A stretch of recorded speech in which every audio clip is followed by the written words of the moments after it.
Every project I've ever taught has taught me one expensive lesson. The problem wasn't the contractor. It wasn't even the house.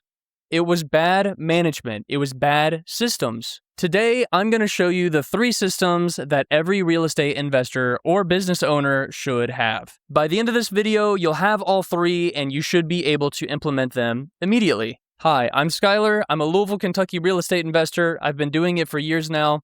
I'm active in the local community as well as the real estate investing community, and I'm here to take what I've learned over the years and from my peers and teach them to you. Every mistake, like I said, has taught me something, and it's helped me become a better investor and a business owner, and if I'm really being honest with myself, it's helped me become a better person as a whole. One study found that over 80% of businesses failed not because of financial problems or bad cash flow or what have you. No, they failed because of bad systems, bad management. While real estate is unique, it's not separate or different in the fact that you still have to be a good business owner. So even if you are in real estate, you can take the same ideas and apply them to other businesses as well. Now, these are just 3 systems, but it's a good place to start, and it'll help you on your business journey. So, what are these systems? Today, we're going to look at number 1, a lessons learned log. Number 2, standard operating procedures. Number 3, risk tracking. And what do those things mean? And I'm going to give you examples as well. Point number 1, a lessons learned log. What is this? Here's an example on the screen. There are many like it. This is one you do or do not have to use. They also change over time. You can change it as you need. There are other examples. I mean, if you just Google search lessons learned log, and you look up images, you're going to see a bunch of examples. Think of this as your business journal. So it tracks 2 things really well. Number 1, in hindsight or in retrospective, you learn, you know what? There was a better way of doing something, and I should have implemented it. So now I've addressed the issue, here's the corrective action, and we can move on with our lives. There's other things you can add in there as well, but those are the 2 most important ones. The second one is, what did we learn that did go very well? And again, we should implement them in future strategies. For example, maybe you forgot to check or verify if your contractor actually pulled permits on the house, and you find out later they didn't. Well, that costs you not only time, but also money. That's a problem. Instead of keeping a mental note and thinking, well, I'll just remember for the next time so I don't make that mistake, well, now you have to constantly keep a giant laundry list of things in your brain, which take up RAM and processing power, and they don't allow you to focus on the bigger picture because you have to constantly remember these issues. Instead, no, you can just put them on a piece of paper. And it's even better for when you need to teach someone else. Let's say it's another business partner. Let's say it's someone you just hired within the company and you want them to do work. Hey, by the way, look at these. Learn from our mistakes. Don't make them. The other nice thing about writing this down is it changes your mindset from, I'm a bad business owner because I did something bad, to, oh no, we didn't have a process in place. It's not a person problem, it's an operations problem or a project management problem. Let's change how we do something and we'll make it better. Which brings me to my next point, number 2, standard operating procedures, or as they're commonly known, SOPs. If you've been in any kind of business, especially in management, you've probably heard this word before. It's very common. Standard operating procedures. Now, what is that?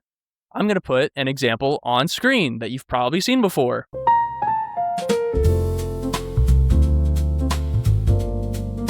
As you just noticed, an SOP is really just a checklist or a process flow that tells you what you need to do and in what order to do them, and it can also include more granular details if you like. Another thing you can do is you can create what's called a swim lane, where you also assign responsibility.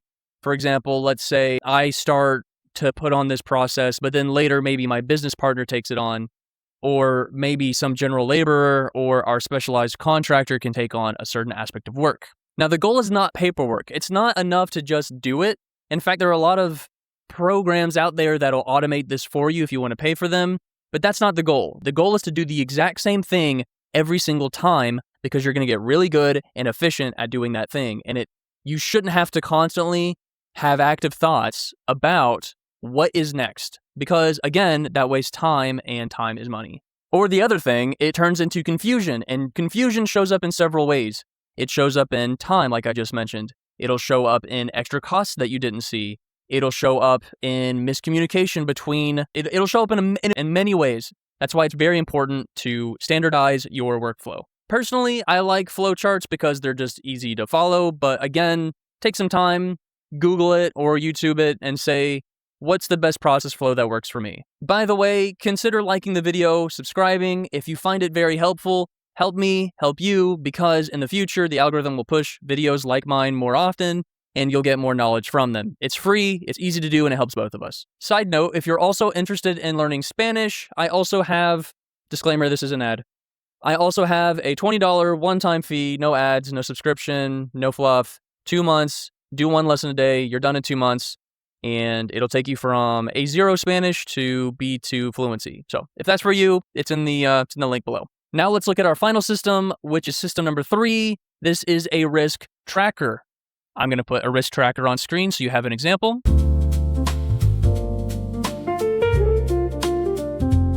If a lessons learned log helps you look in the past and a SOP helps you look at the present, well then a risk tracker helps you see what's in the future.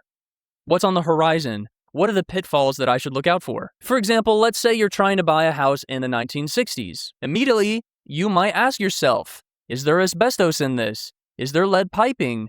Is there any wackadoodle thing that maybe isn't up to code anymore? And if I start changing things, I'm going to have to bring it up to code. This really changes how expensive the project's going to be. Again, why I've said in previous videos why it's very important for you to bring someone with you. But you should still keep a mental note that scope, meaning the work that's going to be performed, can creep. It'll increase over time if you're not careful and you don't try to foresee problems before they arise. With that being said, also understand a lot of projects typically will go over budget about 10 to 12%.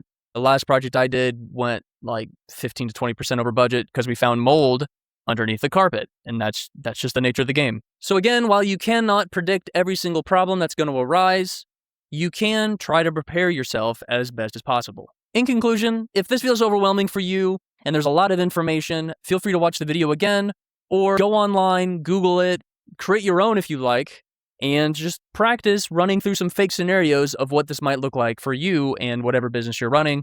Obviously, this is a real estate channel, so think of it in terms of real estate. So to recap, a lessons learned log, what are SOPs or standard operating procedures, and then risk tracking. If you get those, you're going to get really good really fast. You'll actually even impress a lot of people who their day job is project management or operations management. If you have any questions or there's another topic you would like me to discuss in the future, please let me know so that way I can make the video. I try to address all the comments and concerns as much as possible. And until next time, thanks for watching. Feel free to subscribe. It's free, and I'll see you guys in the next one. Bye.